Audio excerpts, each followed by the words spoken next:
pleasure to welcome Caterina and Tommaso Sartarelli from the Sartorelli Winery in Le Marche. And what a better wine to be talking about on a day like today, because I believe it's pretty hot here. And Caterina, Tommaso, what's it like over there? Are you guys going through the same kind of intense heat as we are over here? Yes, actually. Hi, everyone, by the way. Hello. And thank you, Eric, for hosting us. It's really a pleasure. Thank you very much. No, of and, course. Yeah.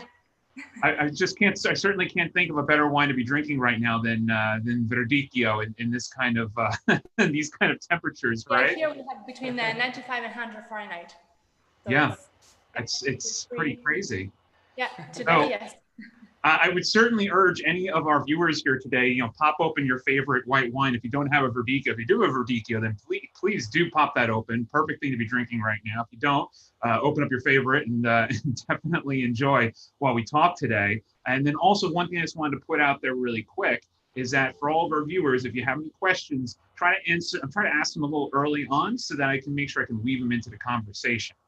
Now, as for Sartorelli, and why I really wanted to bring these two here together with us today is that for me, when I think about Italian white wine, these days, a lot of press has been being given to things like Caricante for wines that can age, obviously Fiano. These are wines that now we hear a lot more about, but Verdicchio is a wine that is actually incredibly important in Italy, has the ability to age beautifully, but also one of the things I love about it is that the way it's made stylistically is that you have those wines that are made for early consumption, sipping on the patio. You have the ones that are made for, they're bigger, they're stronger, they're giving you this more broader shoulder. And then you have the ones that are made that are intense, deep, and they really just want to go in the cellar. So it provides a lot of different categories and different expressions of this variety. And I couldn't think of two people better to bring on board to talk about this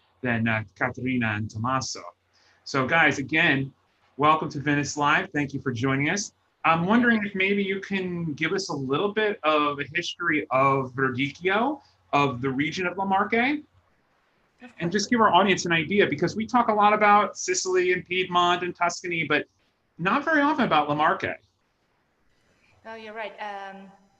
Marche region actually is not very well known, but it's one of the best beauties of Italy. Actually, you have some of the best beaches of Italy. You have the mountains, you have the hills, and exactly as you're showing the map, we are right in the middle, in a hilly area between the mountains. We have the Apennines on one side, and on the other we have the sea, the Adriatic Sea. So we do have a big influence from the winds coming both from the mountains and from the sea. And exactly in this area, that's where we make Verdicchio. And as you were saying, Verdicchio is actually one of the most ancient vine varieties of Italy, and it's an indigenous one because it can be cultivated, planted, and it can grow just in this area.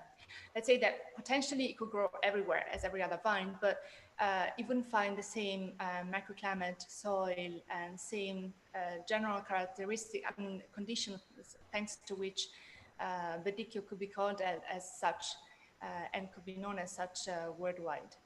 And it's called something that maybe not so many people know. It's called dei Castelli di Jesi because of its origin, historical origin. So it's called Verdicchio because Verdicchio comes from verde, which means green in Italian. Mm-hmm. And for two reasons. A, because you have, of course, this green color of the grape bunch, which stays like that even during the ripening process. And B, because Verdicchio, typically in a glass of wine, in a glass you have this wine with this greenish reflections. And then it's called the dei Castelli di Jesi, and the reason dates back to the Middle Ages, because having this hilly area on each hill, we had a castle. Stood a castle at that time and still nowadays. And Jesi actually became the main castle because at that time conquered all the other castles. Well, that's why. One of the things you really can't, this map is great, to show us the region and where you're located. It's kind of a natural progression moving south from Emilia-Romagna. You have the Apennines that are running down the western side. So describe a little bit, because you're saying how Verdicchio grows here specifically well because of the region itself. It's the location of the mountains and your proximity to the Adriatic, correct? That allows this the grape to thrive there. Is that what you're saying? Yeah, exactly. Yeah, and go ahead. No, no. And exactly, because we are right in the era of Yezi, so that era being exactly in the middle, we still have a big influence from the sea, but the winds, especially from the, from the west side of Italy, all the storms will usually come from the Atlantic Ocean. They usually stop on the west side. They don't go through. So we are still like in a very sheltered area. That's what we like saying. So even when we have such bad storms in Italy and so on, we're never affected that much. And here we really have the 4 seasons. So it means we really have snow in winter. We really have a proper spring, summer, and autumn. So all these conditions have Verdicchio grow so much. And as you were saying before, Verdicchio is also a very versatile vine variety. So it's a much drier climate. It's you have a more like a drier climate, but it's also moderated by the sea. So you have a longer growing season. Is that? But we also have pretty much rain in the wintertime, snow and rain, and autumn rain. So it often rains actually here as well. But and Verdicchio itself as a grape bunch is very compact. And the winds coming from both sides, from the mountains and the sea, they have the grape bunch dry, and so it prevents any kind of mud. And that's why it can grow only here, because if you were in another area with not that much wind as here, it wouldn't work that well as it does here. Well, I mean, one of the reasons I just wanted to put this picture up is because this is so everybody knows this is looking out from the winery, is that it really does give a really good example of just how mountainous the region is, just how much, different expositions, how sloping these vineyards are. This is not flat in any way, shape, or form. You are right at the foothills of a mountain range here. Yeah, because yeah, you can see, especially from this picture, it's looking to the southwest, and you can see the hilly area. We are located where we are located with an altitude, average altitude of 300 meters. So from 250 to 350 meters. And there are all vineyards with a different kind of exposure to the south, to the east, and sometimes also to the west. We have also a vineyard with a northern exposure, which is unusual, and where we produce, for example, the Balciano. So throughout the Yese area, is that an average elevation? I mean, I know I've certainly seen some from higher, some from lower, but would you say around 300 meters is your average elevation for producer Verdicchio? Yeah, 300 meters more or less. And here exactly, we are about 350 meters above sea level. And especially in this picture, and by the way, I apologize because I always talk very much, as you can see, sorry. But, no worries. All the vineyards, some of the vineyards are ours. So like the particularity of our property is, since we have 100% Verdicchio, I mean, all the vineyards are planted with 100% Verdicchio, 55 hectares, which is like 135 acres, and 6 hectares with 2,300 olive trees. And all this property, I mean, the whole estate is made of smaller parcels, smaller plots with different exposures to the sun. And that helps us having, exactly as Tommaso was saying, we have Balciano with a northeast exposure, other vineyards with a south exposure. This helps us exactly having, out of the same variety, 5 totally different wines. And yeah, with different microclimate, and so it is good not to have all the vineyards right near us. From in the picture, you can see just 2 of them here in that picture. So. One of the things I always love to ask producers, and especially for something such as Verdicchio, I mean, when I think of Verdicchio, I automatically think to pair it with, seafood, fish stews, and things such as that. But you're in a region where you have mountain ranges on one side, you have the sea so close on the other side. Can you just tell us just a little bit about what the regional cuisine is like and what you're typically pairing a Verdicchio with? Usually, typical cuisine is like we have both white meats and fish. And so exactly as you were saying, of course, seafood, of course, especially for the summertime, but a lot of meat we do have. Or like, for instance, something that you don't really see there often, and is this one here. Sartarelli. And it's actually which is a particular pasta. Yeah. A particular kind of particular. Can you show that again so everybody can see that? Sure. We just had the map up, or the picture up there. So. Because actually every 6 weeks on our social media, we post like a recipe of something typical of the area and combination with our wines. And as you can see, exactly, it looks like a little bit, it looks like spaghetti, but it's not like spaghetti. I mean, it's a mixture, as Tommaso was saying, exactly of breadcrumbs, Parmigiano crumbs, eggs, and some nutmeg. And oh my then God, you that have sounds to mix amazing. all together. It's really delicious. And then you have a special machine that you have to make, you have to force it on this mixture, and then comes out in form as if it were spaghetti. And we must say that our mother is very good at making them, actually. So if you guys come and visit us one day, we'll make them for you. They're really delicious. So your family is from the region initially? Yeah. Can you tell us a little bit about how your family came into winemaking? Everything started in 1972, actually. And it was our grandfather, Ferruccio. He was definitely a man ahead of his time. So he always had this great passion for wine, for winemaking. And he always made some investments in the land, actually, here in the area. But we had our businesses, but the main business, we had a bakery and patisserie from right after the Second World War until the beginning of the 90s. And then in 1976, our father, that would be our grandfather's son-in-law, started to help our grandfather in the winery business, and he wanted to share this passion with him, of course, to share the same dream of our grandfather. And I'm saying that because actually Sartarelli, our last name exactly is Sartarelli Chiacchiarini, because Sartarelli is our mother's family.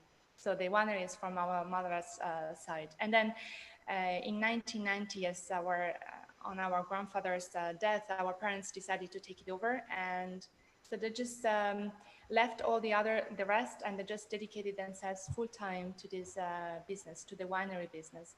And at that time, we must say that everyone was considering them pretty crazy. I mean, we were still kids, of course, but we remember that. And because, for two reasons. First of all, because they were very young, and it was quite a challenge. And second is, which is also very important, is because Verdicchio at that time was not a very well-known vine variety. Definitely was an undervalued vine variety. And they decided to make all the wines, the whole property, exactly with Verdicchio. So it was not easy at the beginning.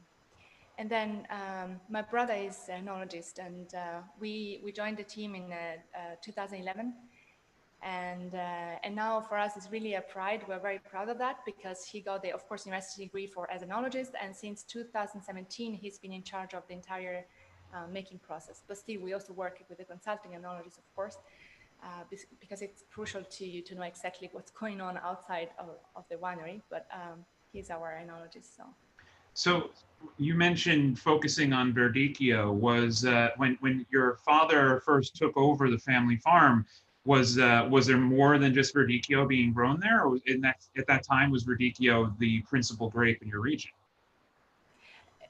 In the region, the Verdicchio was was very well known, but used just for the house wine. And in the first period, it was just a passion for him. Like during the 1980s, we had the first production of the Sartarelli Classico, and then during the 1990 and 1994, we had then the other production of like Trolivio and Balciano, and then also the other wines. As Caterina said, our parents, the people here, they consider like crazy people. For example, because you're seeing now the cluster of Trolivio, because Trolivio is a selection of the best grape bunches we do in the oldest vineyards we have. And so they had to just to choose the best grape bunches and leave the others. So they, in that time, the people who were doing the harvest, they believe were too people crazy. But now, yeah, you're seeing, of course, the Trolivio grape bunch. As you can see, it remains still very green with some yellow nuances, reflections, and very, very compact. At the same time, the Verdicchio is very productive of leaves, productive of grape bunches, and all the times after they spread out, we try to limit this production because to preserve especially the quality. So we do the green pruning by hand, and especially then after this period in September, the harvest is the most important part of our work.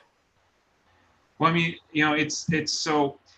My big interest here is that first, what I really want to get into before we really start talking about the single vineyards and the different wines is that I really want to talk a little bit about the history of Verdicchio and how it came to be what it is today, because it was not that long ago that the average person would think of Verdicchio. They would think of a fish-shaped or amphora-shaped bottle, you know, and or a wine that was, you know, had been aged in wood, very old, rustic styles, you know, and a lot of that changed.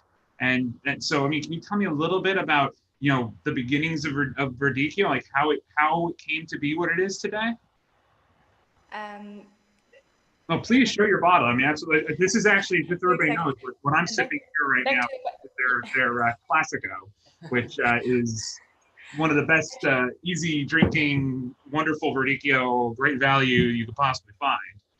Well, I would say, like, exactly as you were saying before, you're asking if Verdicchio was the only vine variety which could be planted here. Yeah, it was the only one which was growing, but as my friend Brian was saying, they considered them crazy exactly because I wanted to do this grape selection at the same time, also because Verdicchio, correctly as you said, was a very undervalued vine variety. Everyone here, mostly the producers, they were more focused and concentrated on mass-produced wine rather than a quality wine, which doesn't mean that a quality wine cannot also be produced in big quantities, of course, not millions and millions, but still, there are good quantities for a good wine.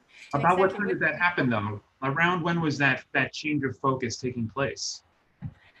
I think not because they're our parents, but everything started when they started.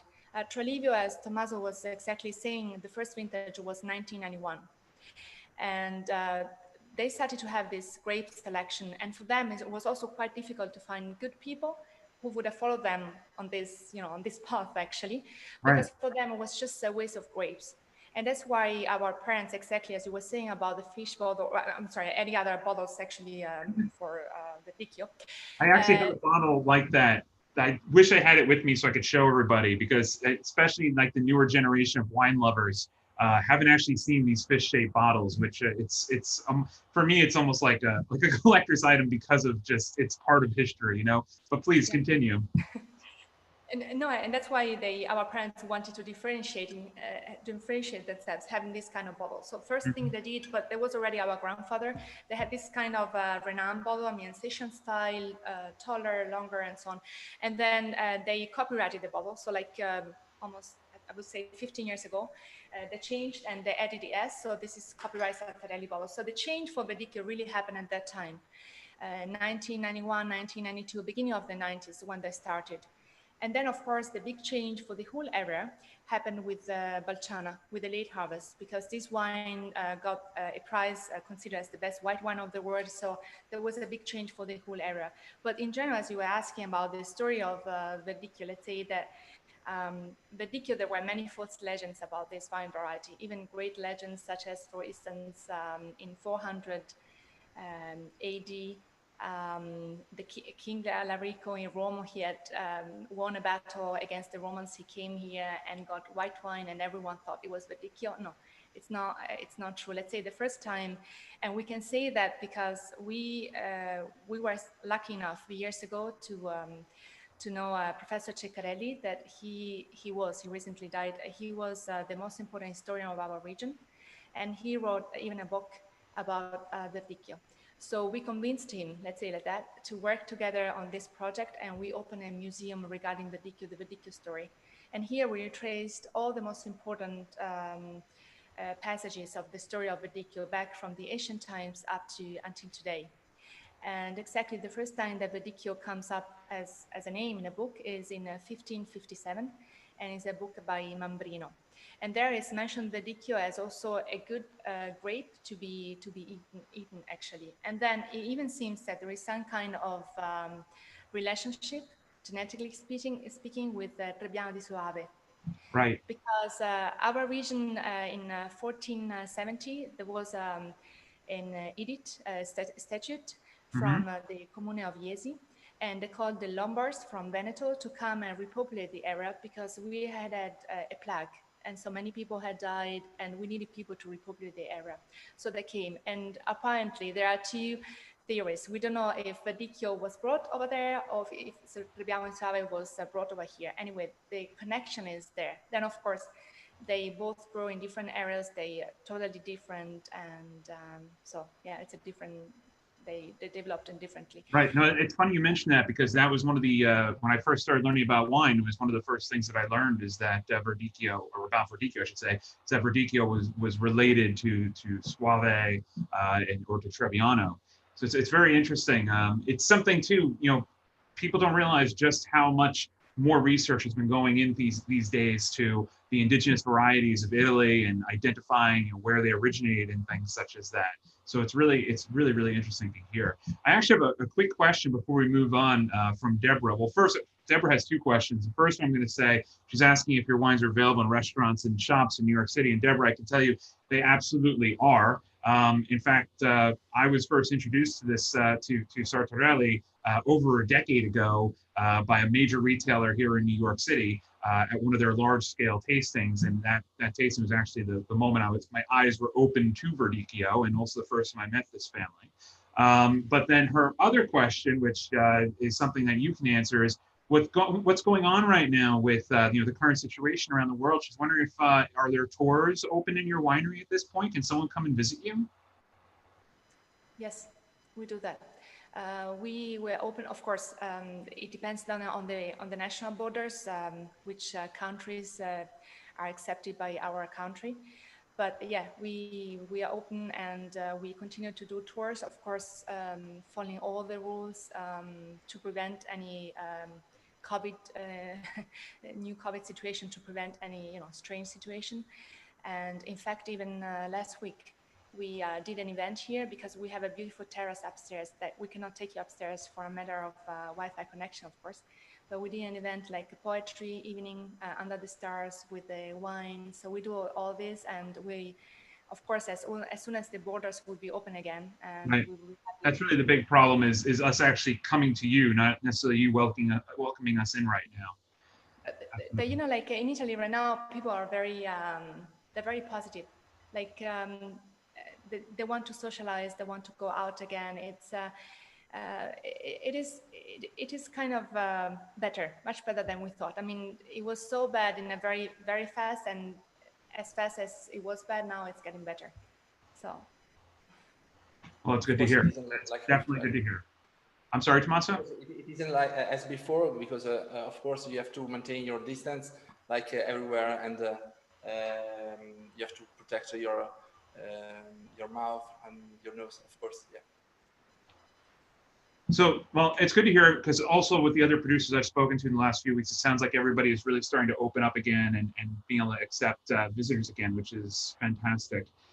So getting back to what we were talking about, one thing that I also definitely wanted to explore a little bit while I have you guys here is I'd really like to get some information from you specifically about the differences between the wines that the Verdicchio is coming from Iesi versus the Verdicchio coming from Metellica.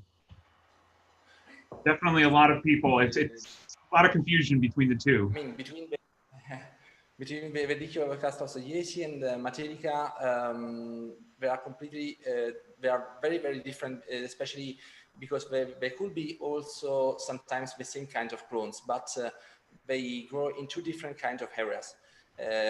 We are right in the middle between Apennines and the seaside, and we have a lot of winds from the Adriatic Sea, so we have a different kind of weather and a different kind of climate if you compare with the Verdicchio of Metellica, because Metellica is a city and also some villages on the west and inside the Apennines, so they are surrounded by the mountains.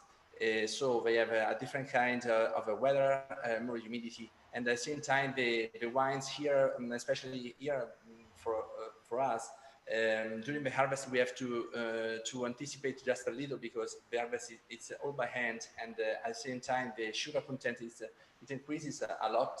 And we start, for example, the harvest on the 1st or 2nd week of September.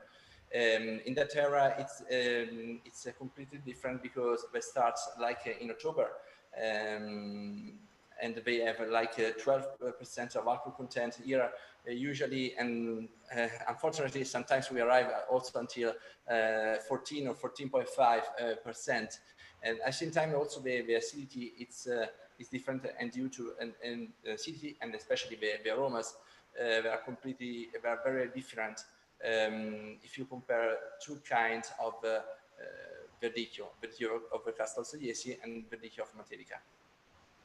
Would you say that one of them that either would be able to age longer than the other? I mean, specifically, how often we talk about Verdicchio being able to age? Yeah, the Verdicchio is it's very good to have a very long aging. Like for us, it's especially for the Tralivio and the Balciana. It's very good for a long aging because it has a very high alcohol concentration. One side, it's very well balanced also with acidity, and at the same time, the total dry extract is very high. Consider that for a white wine, for a usual white wine, the total dry extract is around 14 or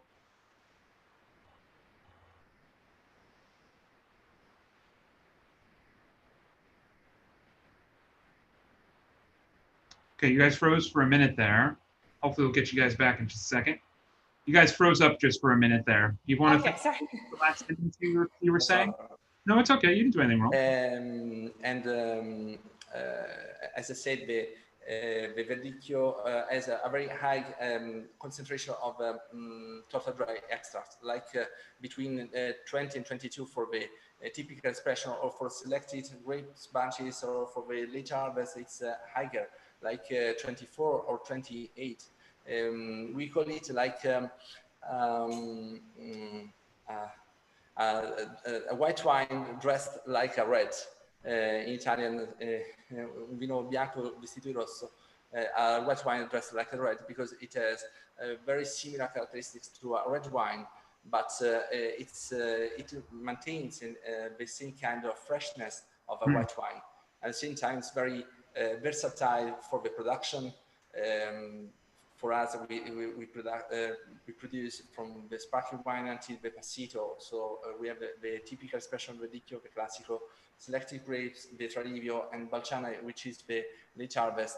And the differences are the different kind of harvest, different period of the harvest, different exposure of vineyards. And at the same time, it's very versatile wine, especially for the food pairing.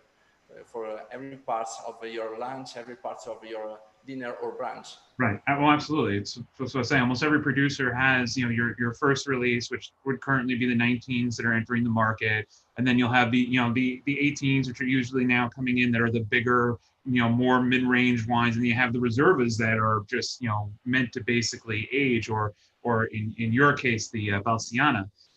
But it's interesting because I also have to wonder. Are you familiar with the wines of Austria? Austrian wines?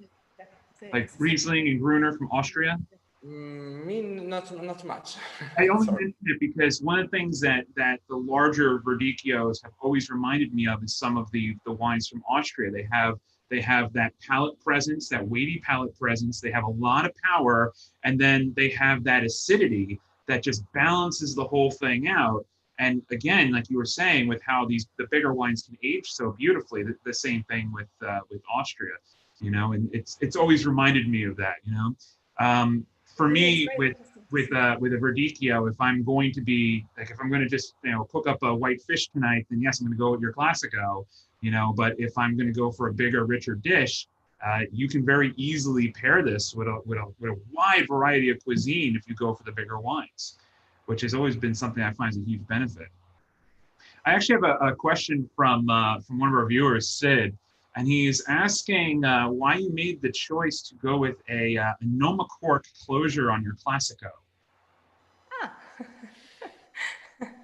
Yeah, it's for all the wines we use the natural cork, of course, and just only for the Classico we use that particular cork because it's it maintains maximum 5 years of aging, and at the same time it doesn't have an oxidation, so it has a very good evolution. Yeah, for that reason, and it's very very appreciated the Classico, and especially in USA and also in Japan for this solution too. So what do you I'm sorry, go ahead. No, I would say exactly because Classico is a very, as Tommaso was saying, very immediate wine. It's meant to be fast, immediate, to be drunk, to be like easily, and exactly. And so Norma cork was. Sorry,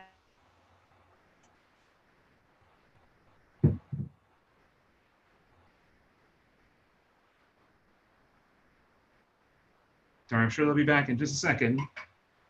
Well, what I can certainly tell you about the Classico is that they're right. It is very easy drinking. It is certainly a wine that on a hot summer day you can totally lose yourself in a bottle. It's definitely one of the crispest and freshest expressions you could possibly find. But I find that a lot with Verdicchio, especially the early release Verdicchios. We lost you guys there for a quick second. Yeah, okay. I don't know, because our Wi-Fi is perfectly working. So I don't know why. Okay. What happened. We're doing just fine. I was just wondering though, because you mentioned, so you're essentially saying the Classico is really meant just for early drinking. But when you say early drinking, I mean, are we saying that, I mean, how many years after the vintage date would you say that someone should look at the Classico and say, well, I think this is probably a little too, I mean, it's a little too mature now? 5 years, 5 exactly. years? Maximum, yeah, 5 years, yeah. For the Classico. That's not bad, you know? That's certainly not bad.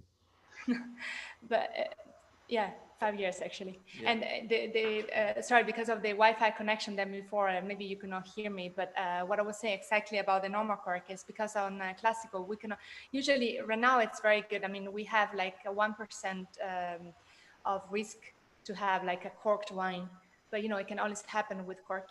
And with Classico being I mean, half of our production is made of Classicos, so we wanted to be safe and sure that nothing would happen. And moreover, Classico is definitely a wine for restaurants, for very, very good by the glass, especially exactly New York City area in the US. It goes very well by the glass in restaurants. So Noma cork was easy, and still a good solution. It's not really synthetic, so it's different.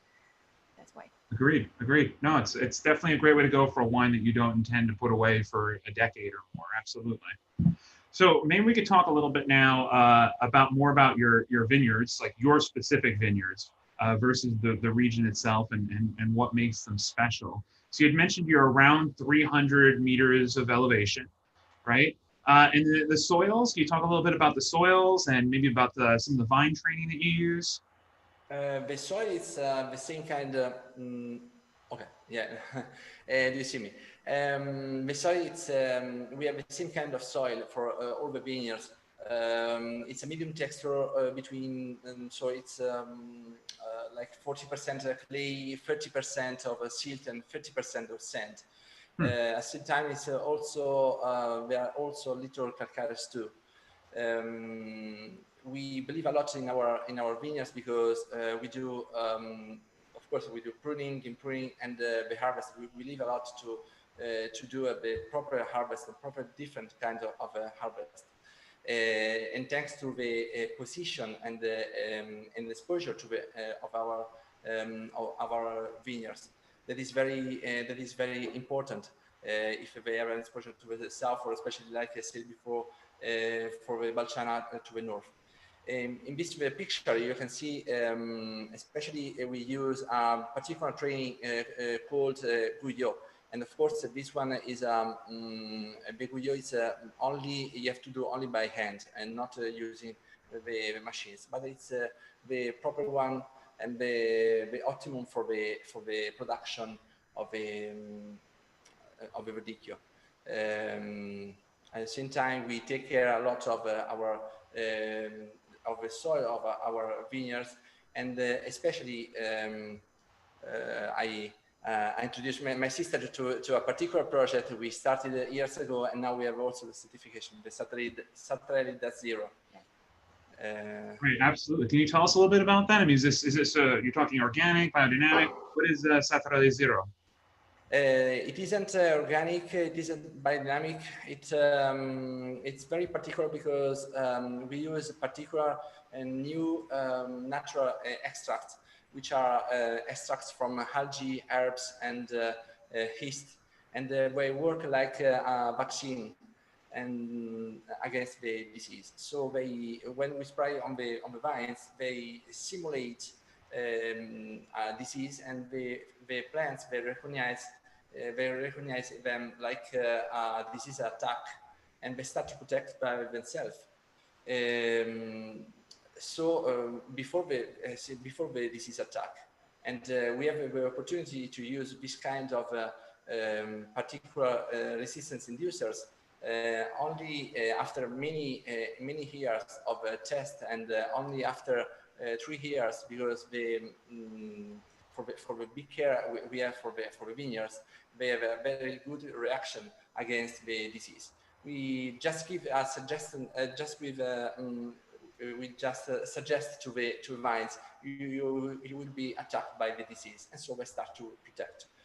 At the same time, it's called Sartarelli .0 because the residual chemical substances are close to zero inside the grape bunches, inside the must, and inside the wine. We are talking about 0.001 milligrams every kilogram. So every time for the instrument it's not found, so we call it just Sartarelli .0 for that reason. And we believe a lot in this project, and we think it's the future because the vines, they have a very good reaction also when you look at them, and at the same time we think it's more than organic, and of course it's sustainable, but it's more yeah, for this reason. And as Tommaso was saying, we got the certificate then in March, and we launched it then in April, despite what was happening. Because actually, as Tommaso was correctly saying, actually, I mean, it was his idea project together, of course, with our father and the whole team. And it's important because, you know, team must be totally part of this. Because if you don't have a good team, of course, all of this, the work in the vineyards, you know, loyalty with supporters, you know, with we don't like calling them customers, we like calling them partners. You know, everything is part of the team is behind it. It's not just the two of us, it's not just our family.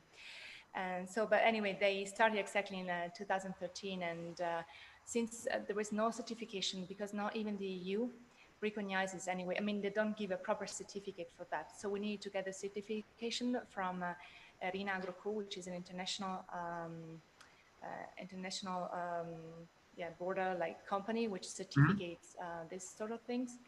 And so we got the certification, and that means exactly zero residual chemicals that we have in the wines. And we launched it exactly in April, despite what was happening, as I was saying, because we thought it was a helpful message, of course, on one side. Oh, absolutely. Absolutely. And I can tell you, you know, I think you realize that my background only 6 months ago was in wine retail, which I was in for years. And I can tell you that now this kind of information is something that I can tell you at least the American consumer is really starting to consider. I can't tell you, it's you know, people are actually walking into wine stores now and asking for organic wines or biodynamic wines, and they want to know this information. So it's definitely a great step in the right direction. I also, you mentioned your father, and you know, for everybody watching, last time that we talked, he made a little cameo appearance. I'm wondering, is he still involved in the winery? Is he still involved in in what's going on in the vineyards and the winery? Yeah, of course, both of them. Our father and our mother. Their names are Patrizia and Donatella, and they've been here for for a very long time, and they're still involved because they're still young and in business. And our father takes care of the Italian market. Our mother takes care of the shop. And our father is the one still, you know, overviewing everyone together now with my brother. And it's good that you're asking that, because I never want to forget it, actually, to say that everything started at Sartarelli because of passion and love, really. And that's true, because it was like the passion of our grandfather for this business, for the wine business, for the wines in general, and the love between our parents. Because I don't want this now to get too emotional, but really, because they met exactly in 1976, and then, no, sorry, 1975, and then 1976 exactly, our father started to work with our grandfather, and they always shared, you know, the same passion for wine business. They always shared, you know, love, and then family, and of course this family now, my brother and I. So it has a lot to do with love, also, this story.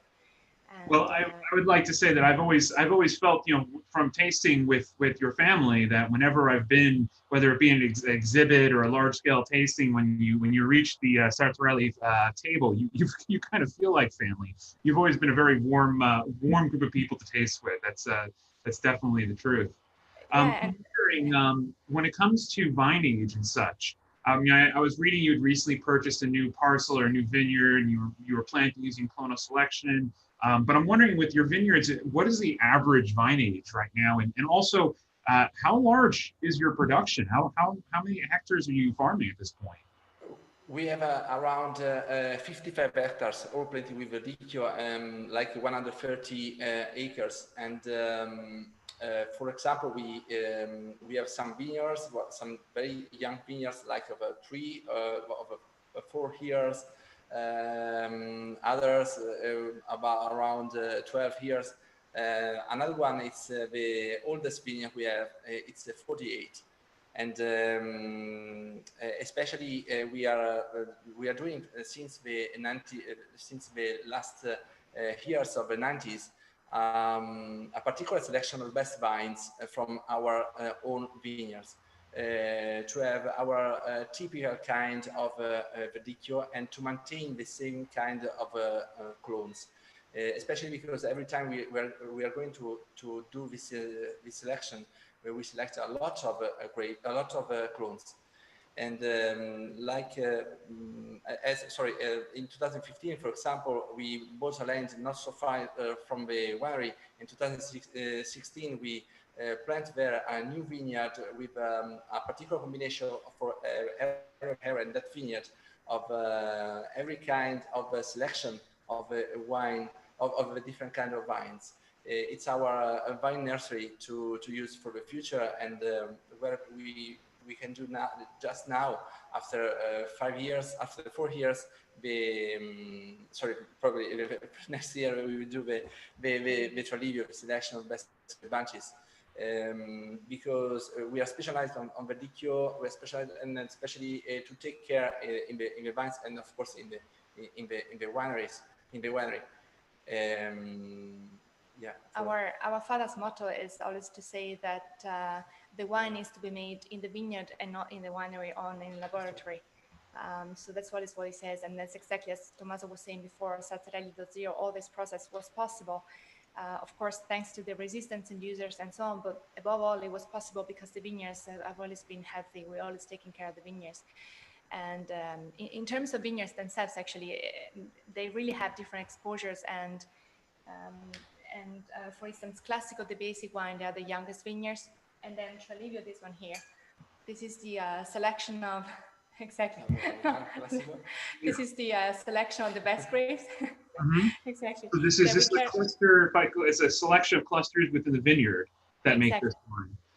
There are 3 different vineyards with the south exposure to the sun. The oldest one is 48 years old, as Tommaso was saying, and the name Tralivio comes from the area where this vineyard is located. You know, it's very typical in Italy to have most of the wines of our colleagues. Everyone calls the wine after the name of the area where those grapes come from. It's very typical, and it's the same case also for us. And Tralivio means, it comes from Latin, and it means in between the olive trees, because all around the vineyards there are olive trees. So for me, being the wine that was sort of in the middle of the range, but for me, it's always been my go-to wine from Sartorelli. You know, don't get me wrong, I love the Classico, but this is usually the one I'll reach for. And you know, I did have a question from a viewer that goes right to this. And they were actually asking what you believe the aging potential is for Trelivio versus, say, the Classico. Yeah, the Trelivio, it has a very potential aging. In fact, we do all the times a long aging, like in the winery. Sorry, in the stainless steel tanks for 8 months, and then 6 months in the 6 months in the bottle. But of course, it has a very long aging until 10 years, and it has also a very good maturation, also very good evolution. After many years. It depends, of course, on the different kinds of the different weather and different kind of vintage you're going to taste. It's the same also for Valciana, which has the other wine, the late harvest, which has a very long maturation and very long aging, until 15 years. Now, I actually put the wrong photo up. I was looking for the inside the winery, but that's okay because we can very easily talk about what's going on inside the winery. I think it's extremely interesting because you mentioned its aging potential, and there are definitely still producers that in your region that are still using wood, that are still maturing in barrel and such. And it's very interesting to me that you rely completely on stainless steel and bottle aging. I mean, that's something that your father was basically insistent on, and have there ever been any thoughts or experiments with barrels in your winery?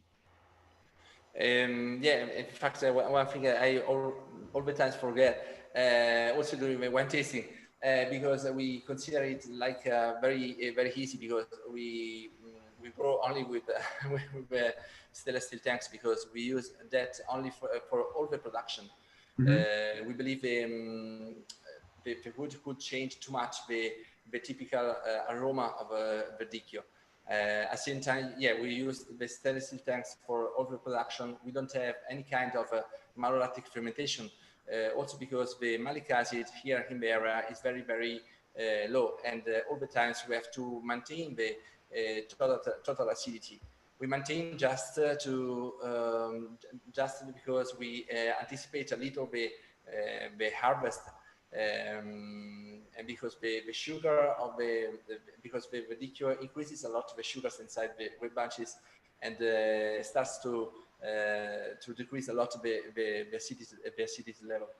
So for this reason, we don't have the malolactic fermentation.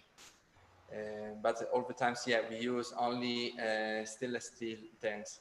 And that it is actually pretty amazing, the richness in the body and the elegance of your wines, that you don't actually put any kind of mallow. It is pretty amazing. I'm wondering, do you do any aging on the lees? I mean, does it spend any time on the skins? No, we don't. We don't do very an aging on the lees. Absolutely. Only for Trelivio, I think I forgot before.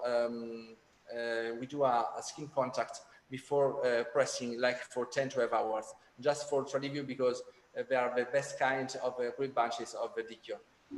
So thanks to this kind of cold maceration in the press machine, we have more aromas and more structure from the skins of the grape bunches, and only for that wine, yeah. Well, and considering, I'm wondering, considering how Verdicchio can age, and your family being one of the pioneers in the region, did your father or are you currently maintaining any a library of vintages or anything like that? Are you able to go back and taste like a wine your father made in the early 90s?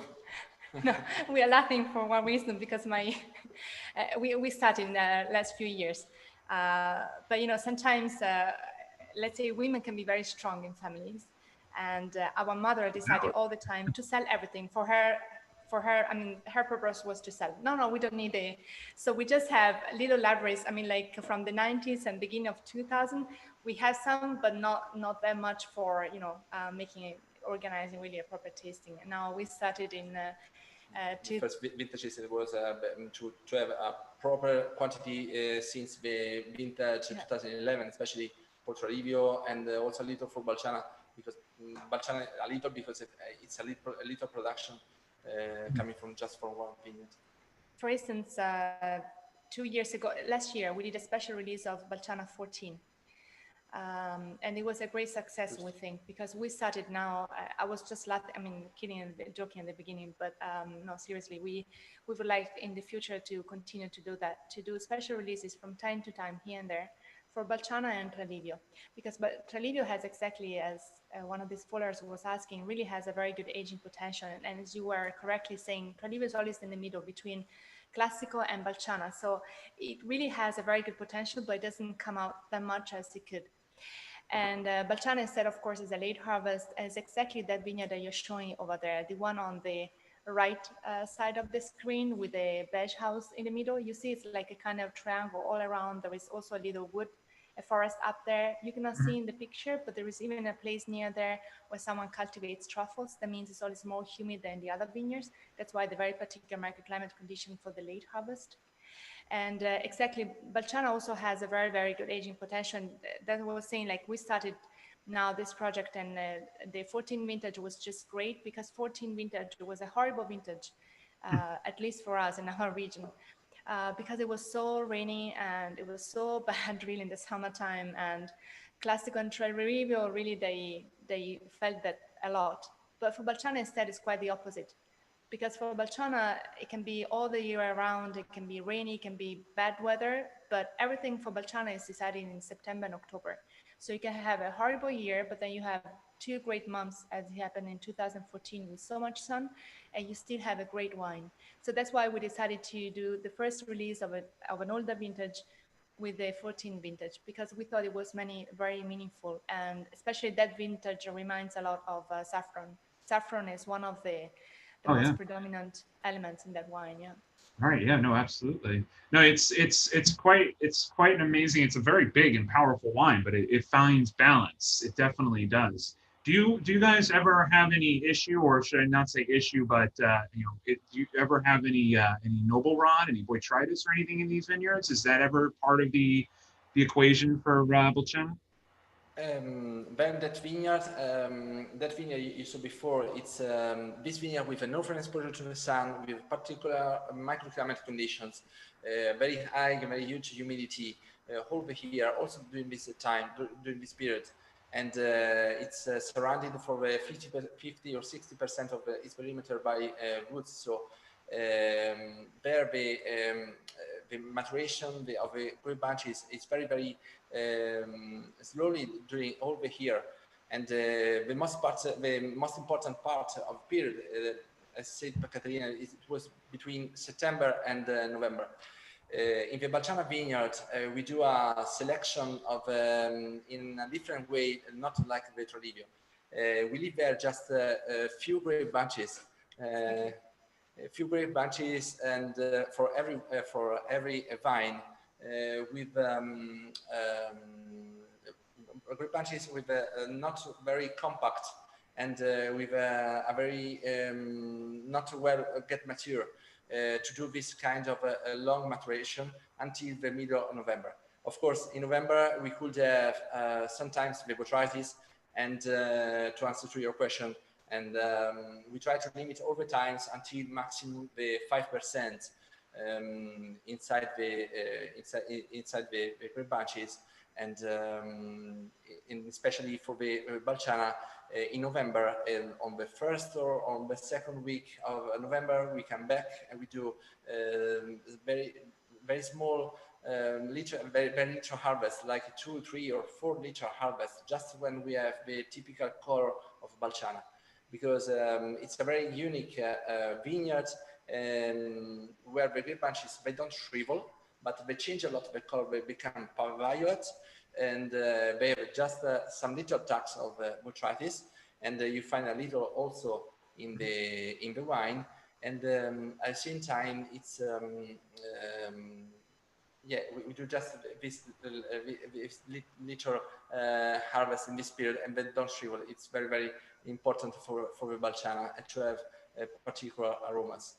Yeah, no, I mean, it's a beautiful wine. It's for me, the hard part is that I have a glass and it feels so decadent, that it's hard to have another, but that first glass, that one you have, is always very, very special, you know, definitely.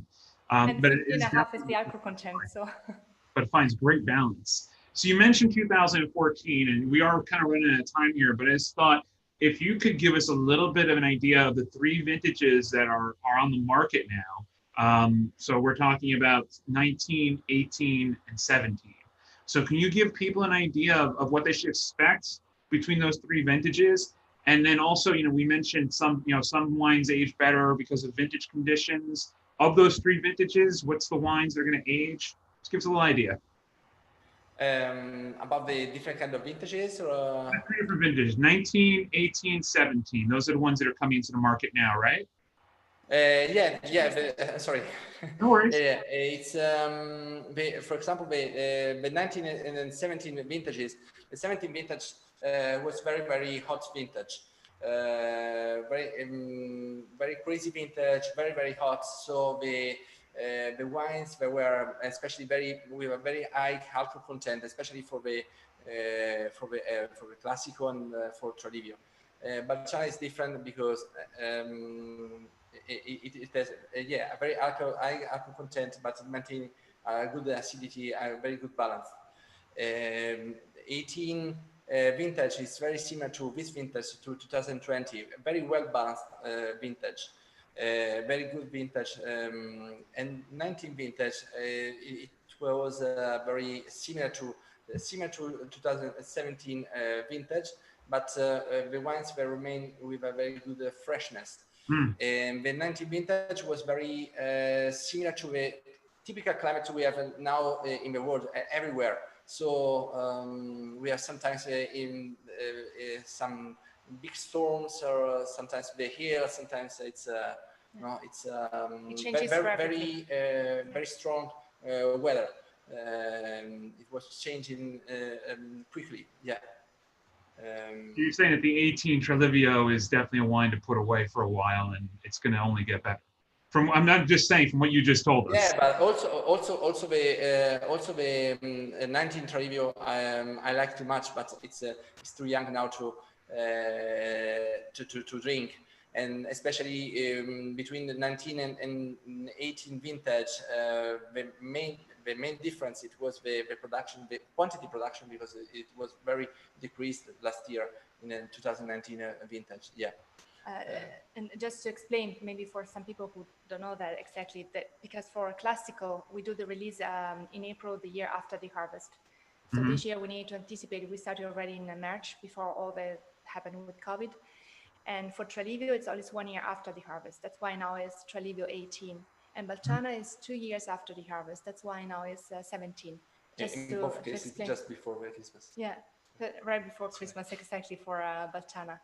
And something that we didn't say about Balciana is the meaning of the name, where this name comes from, the area where this vineyard is located, and means the healthy valley. Healthy, health. And it's quite something that maybe not so many people know, that we have, even Verdicchio can be considered a very healthy wine, because there is a particular active ingredient in Verdicchio called ethyl caffeate. And it was found out years ago, in beginning of 2000, by the Università Politecnica delle Marche, which is a university here in Ancona.